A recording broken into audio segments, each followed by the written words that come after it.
सरस्वती नमः। गुरुभ्यो नमः।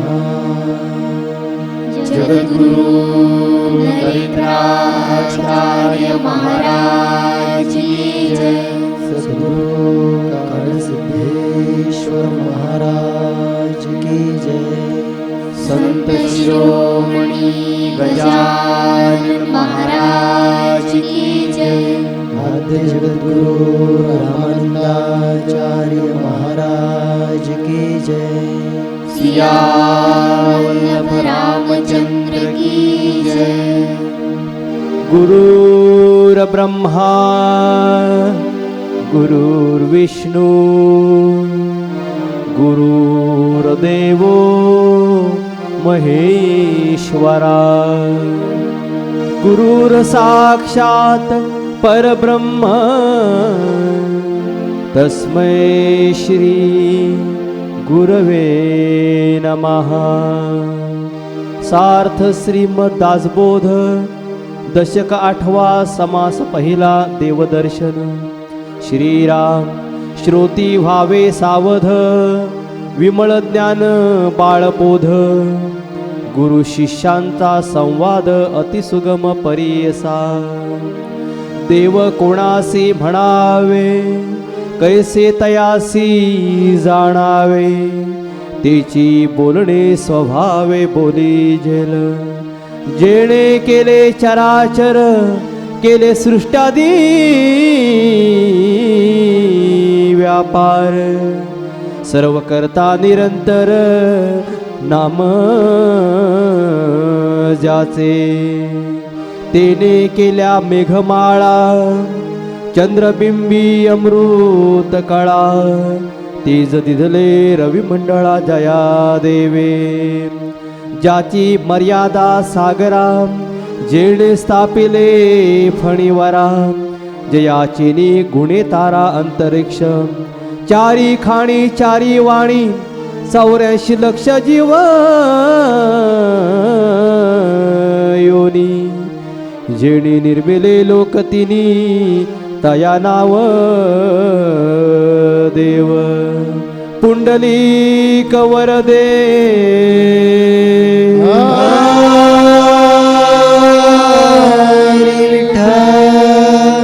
श्री ज्ञानदेव तुकाराम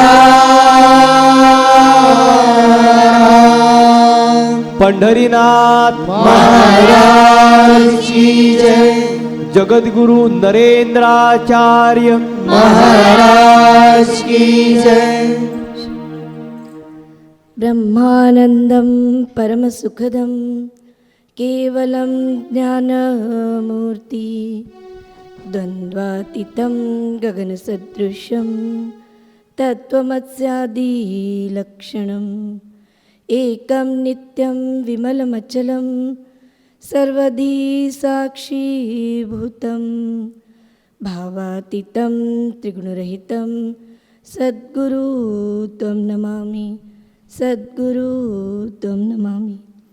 जो इस ब्रह्मांड में, जो हमेशा ब्रह्म के आनंद में मग्न रहता है, जो परम सुखदाई है, केवल एक अकेले ही ज्ञान की मूर्ति है और त्रिगुणों से परे है। सर्वसाक्षी अवस्था में सभी के पास उपस्थित है। ऐसे सद्गुरु स्वामी को जो परब्रह्म परमात्मा के स्वरूप में है, उनके चरणों में आज मेरा कोटि कोटि श्री गुरुदेव। श्री गुरुदेव स्वामी आप सभी को, उपस्थित गुरु बंधु भगिनियों को मेरा सांप्रदायिक श्री गुरुदेव। दशक 8वां समास पहला देवदर्शन यानी कि मायाद्भव यानी कि ज्ञान दशक। इसके पहले अभी तक 7 दशक हो चुके हैं, जिसमें अंतिम जो था दशक 7वां और समास 10वां देहांती निरूपण, जिसके ऊपर आप सभी ने हमारे प्रबोधनकार रोहित मोड़े और जगतगुरु श्री का प्रबोधन सुना, जो बहुत ही आपके लिए ज्ञान दर्शक था कि देहांतित निरूपण यानी कि देहांत का अंत करना। यानी आप ये ना समझे कि हमारे इस देह को नष्ट करना। इस देह में होने वाली जो माया है, मोह माया, उसका अंत करना, तभी हमें उस देवता के परमात्मा के दर्शन होंगे। क्योंकि इस अध्याय में ये कहा गया है कि लोग जो रहते हैं समाज में, जो अवधारणाएं हैं प्रचलित है कि बाबा जो देवताओं के दर्शन है वो बहुत ही दुर्लभ है और कलयुग में तो असंभव है। क्यों? क्योंकि शारीरिक श्रम करना पड़ता है, कष्ट करना पड़ता है, तब देवताओं के हमें दर्शन होते हैं।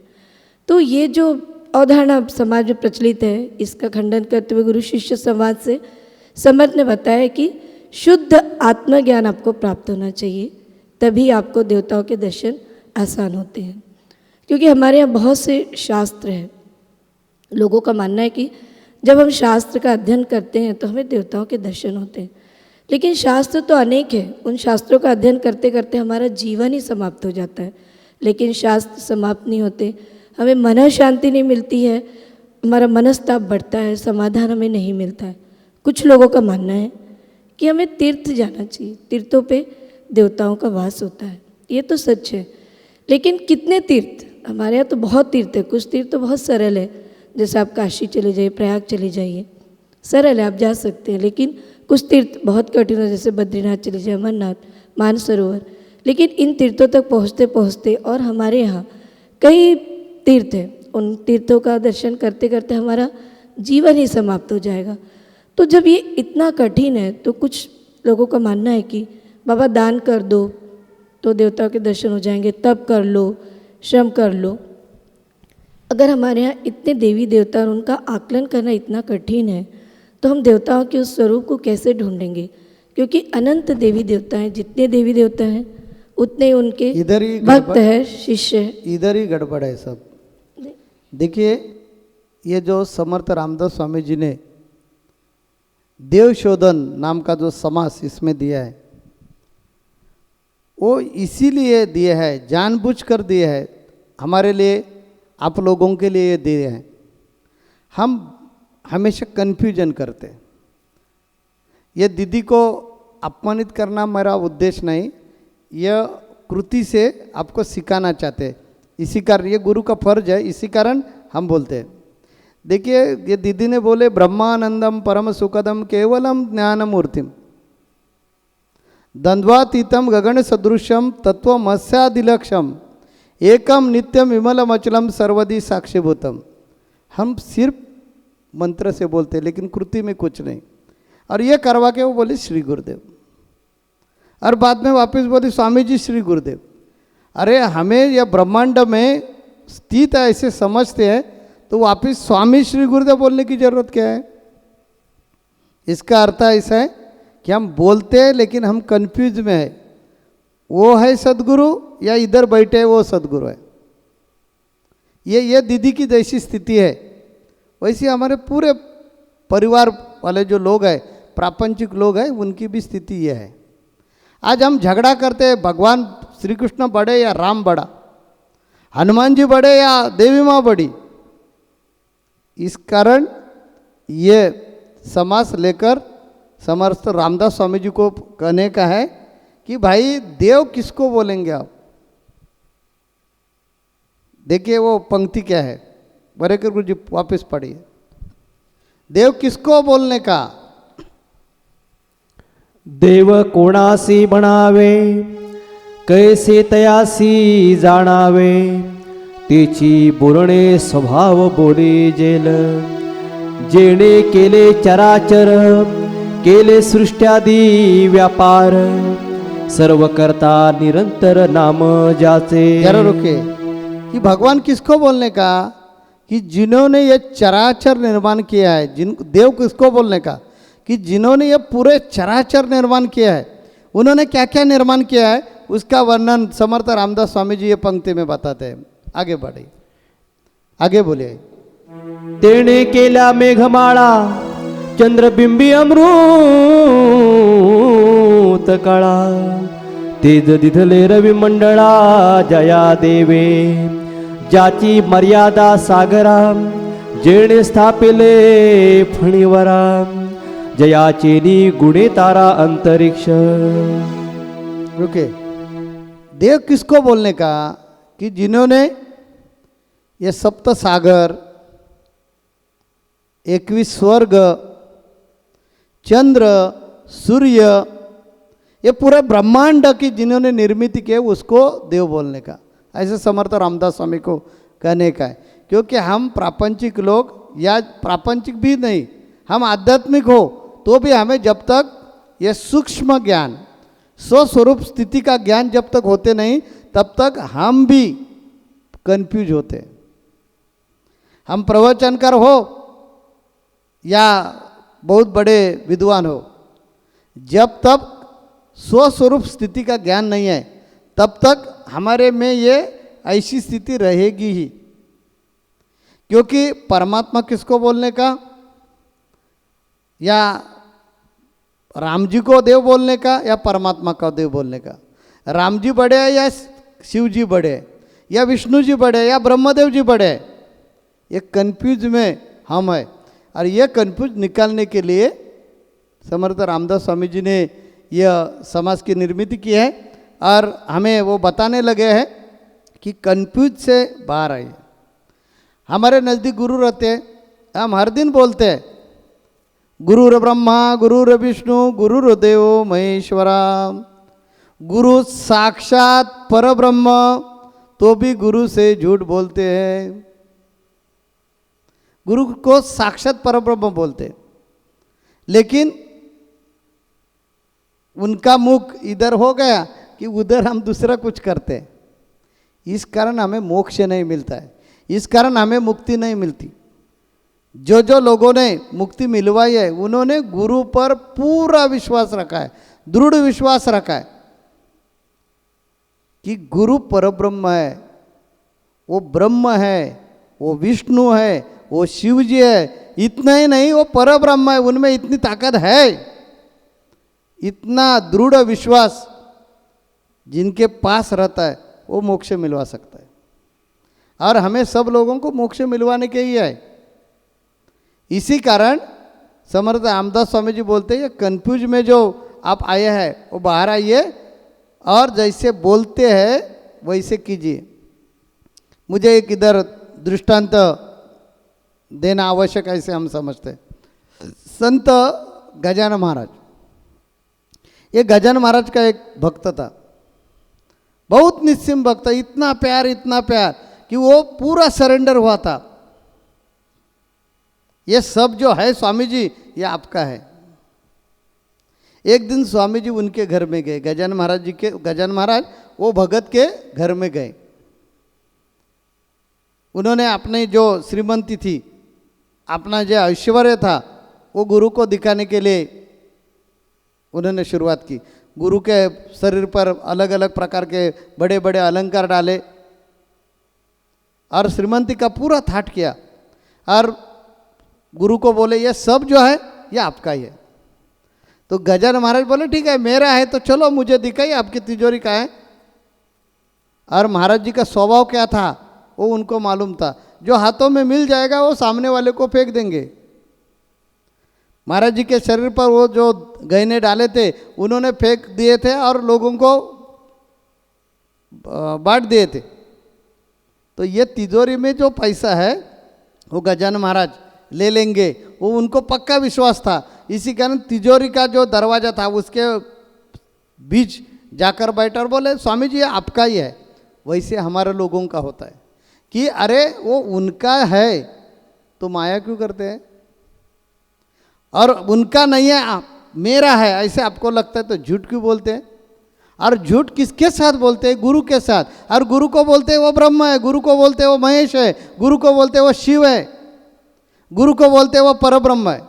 इस कारण हमें पुनरुपि जनन, पुनरुपि मरण, पुनरुपि जननी जेटर शयनम करने पड़ता है। हमारे लोगों का ऐसा नहीं है। हमने गजानन महाराज जी पर प्यार किया, श्रद्धा की, शुद्ध भाव रखा। हमारे सामने भगवान विष्णु खड़ा हो गया आकर, तो भी मेरे ऊपर कुछ भी असर नहीं होगा। क्यों? क्योंकि मुझे वो संत कभी लगते ही नहीं है, मेरा परब्रह्म है। इतना दृढ़ विश्वास चाहिए। हम बोलते हैं वैसे करते नहीं, और वैसे करते हो तो ये जो हमारी दीदी है इन्होंने परब्रह्म का श्लोक बोले, उसका अर्थ उनको मालूम जरूर है, और पीछे बोलती है स्वामी जी श्री गुरुदेव। तो स्वामी जी ये शरीर जो है उनको अलग मानती है और सदगुरु को अलग मानती है। अरे मैं पूरे चराचर में हूँ तो मुझे वापस बोलने की ज़रूरत ही नहीं थी। आपने जो नमस्कार किया है वो मैं सचमुच सदगुरु हो, पूरे चराचर में हो तो मुझे मिला है। वापस स्वामी जी सुना ना, आपको बोल रहे हैं, आपको। यानी हमारे मन में संभ्रम है, और यह संभ्रम निकालने के लिए समर्थ रामदास स्वामी जी ने ये समास लिया है कि हमें मुक्ति क्यों नहीं मिलती, क्योंकि हमारा तय नहीं है, हमारा फिक्स डिसीजन नहीं है किसको भगवान मानने का। ये भी हमारे में कन्फ्यूजन है, क्योंकि ये माया का असर है। ये दीदी का उसमें दोष नहीं, या मैं उन्हें उनको गुस्से से बोला नहीं है, ये विषय ही ऐसा आ गया कि एक उदाहरण आपके सामने हो गया था और वो नहीं हम पकड़कर बता सकते थे तो आपका कन्फ्यूजन नहीं जा सकता था। इसी कारण मैंने बोला, ये दीदी को ऐसे कुछ डांट कर मैं नहीं बोल रहा हूँ। ये दीदी के जीवन में ये जैसा प्रॉब्लम होता है, ये दीदी के जीवन में हर दिन ऐसा जब प्रसंग शुरू होता है वैसे ही हमारे लोगों के जीवन में है। इसी कारण तो हम सत्संग में आते हैं। स्वामी जी को सत्संग में जाना नहीं पड़ता, क्यों? क्योंकि स्वामी जी का तय हुआ है कि गजानन महाराज जी मेरे परब्रह्म है। क्योंकि दृश्य भगवान जो है वो भगवान को निर्गुण स्वरूप में हम संपर्क नहीं कर सकते, क्योंकि दृश्य शरीर से हमें बात करने का है। दृश्य शरीर से बात करने का तो सामने दृश्य चाहिए। इसी कारण गजानन महाराज का देह, मुझे भी मालूम है गजानन महाराज में जो चैतन्य है वो परब्रह्म है, और वो परब्रह्म जो शरीर में रहता है वो शरीर पर प्यार करते हैं। आप लोग भी मेरे ऊपर ऐसे ही प्यार करते हैं। ये देह सद्गुरु नहीं है। हम बार बार बोलते हैं कि बोतल में पानी भर दिया तो पानी का आकार बोतल जैसे होता है, टब में भर दिया तो टब जैसा दिखता है, हंडा कलसी में भर दिया तो वो ऐसे हो जाता है। वैसा है गुरु, एक शक्ति है। वो कलावती आई में भी है, सिद्धारूढ़ स्वामी में भी है, गजानन महाराज में भी है, अक्कलकोट के स्वामी में भी है, भगवान प्रभु राम जी में भी है, आद्य जगतगुरु रामानंदाचार्य में भी है, जगतगुरु शंकराचार्य में भी है, मेरे में भी है, सब जगह पे है। और वो ही एक ही शक्ति है जो आपको चाहिए थी वो आपने उठा के लाई। आपको पानी पीने का है, कोई लोग लोटे में पानी भर कर लाएगा, कोई बोतल में भर कर लाएगा, कोई गिलास में पानी भर कर लाएगा। पानी एक ही है, वैसा है।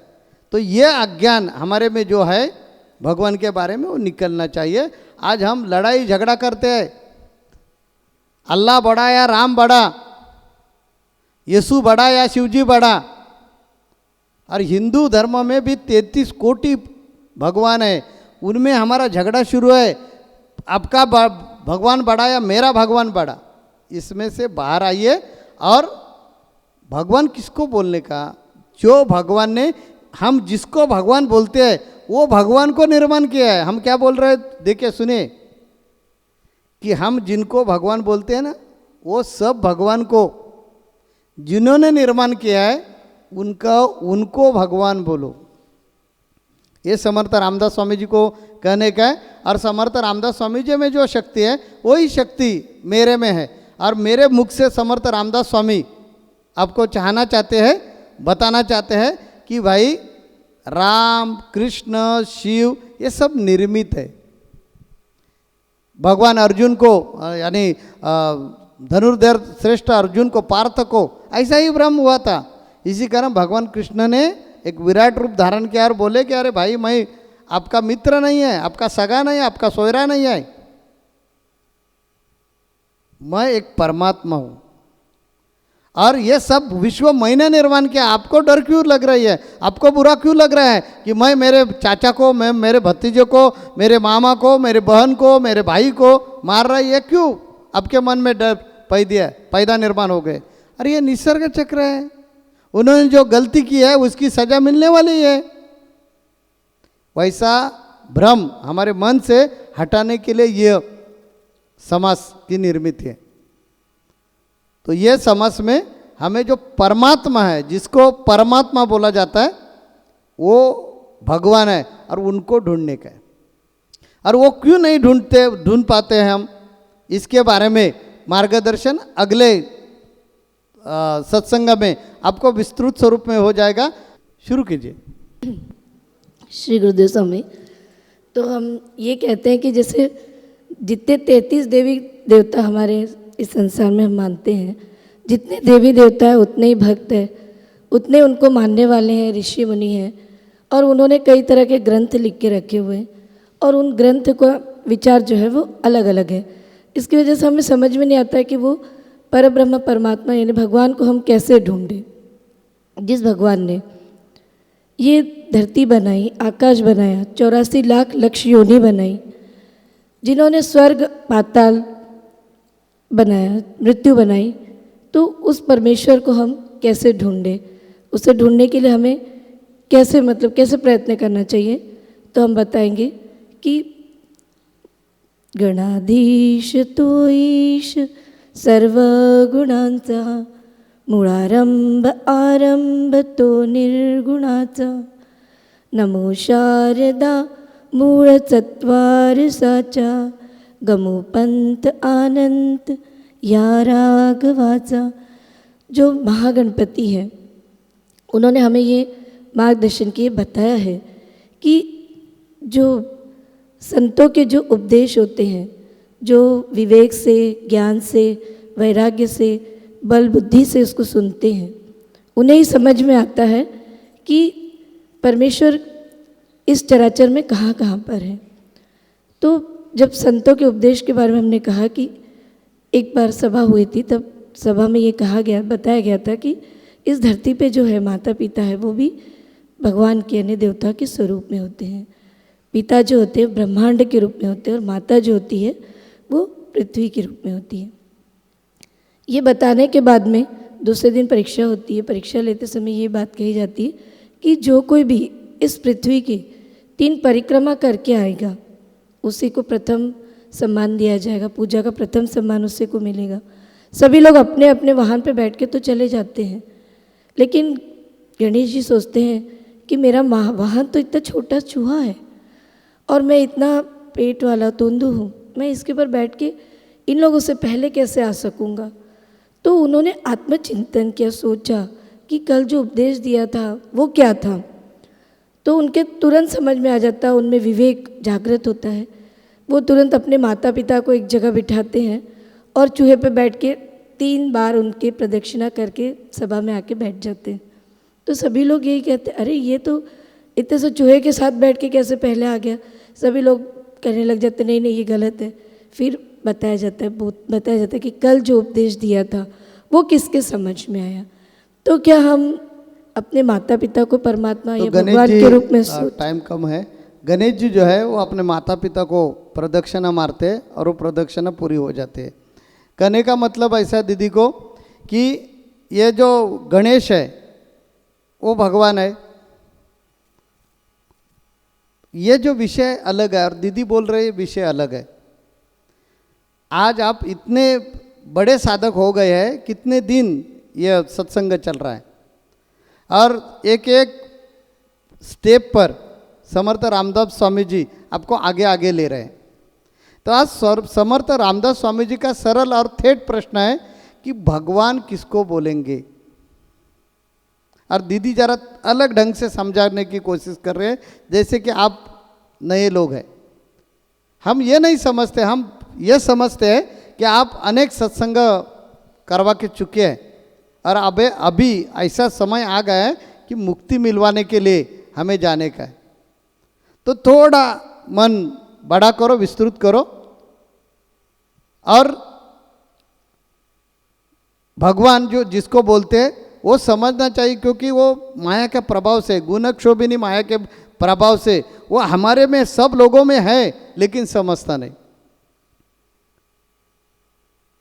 हमने आपको अभी कंफ्यूजन हो गया है, इसी कारण थोड़ा सा पीछे आते हैं। भगवान वो है जो निर्गुण है, जो गतिमान है, जो अव्यक्त है, जो चराचर में है वो भगवान है, तो ये राम, शिव, विष्णु, देवी माँ या अल्लाह, यीशु, इसको भगवान क्यों बोलते हैं?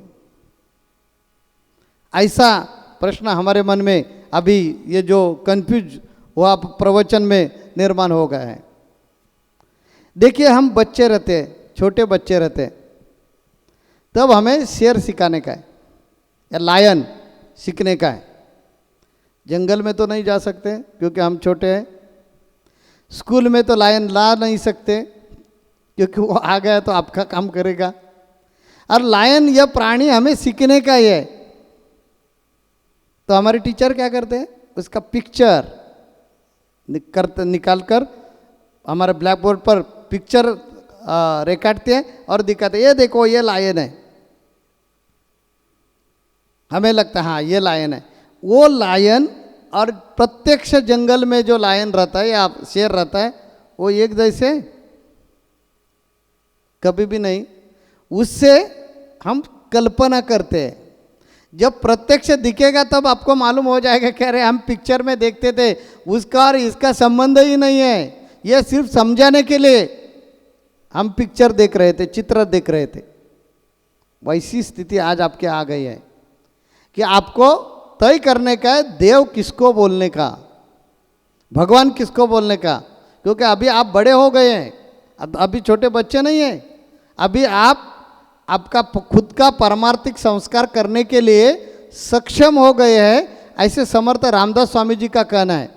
क्योंकि मैंने आपको अभी तक एक समास में ऐसा ज्ञान देकर आपको इतना अपडेट किया है कि आप ऐसी स्थिति पर आकर पहुँचे हैं कि जो ये चराचर में है, जो निर्गुण है, जो अव्यक्त है, जो सब 33 कोटि भगवान को निर्माण करते हैं, ये ब्रह्मांड निर्माण करते हैं, उन्होंने कितनी निर्मित की है। देखिए, आज हम बोलते हैं एक आकाश गंगा, ऐसे अनंत आकाश गंगा यानी अनंत ब्रह्मांड जिन्होंने निर्मित किया है, इसीलिए तो उनको बोलते हैं अनंत कोटि ब्रह्मांड नायक। एक ब्रह्मांड में कितना खजीना है, ये पृथ्वी, ये ब्रह्मांड का एक ग्रह है, उसमें क्या क्या है, कितना आश्चर्य और अद्भुत करने वाले चीज़ें है।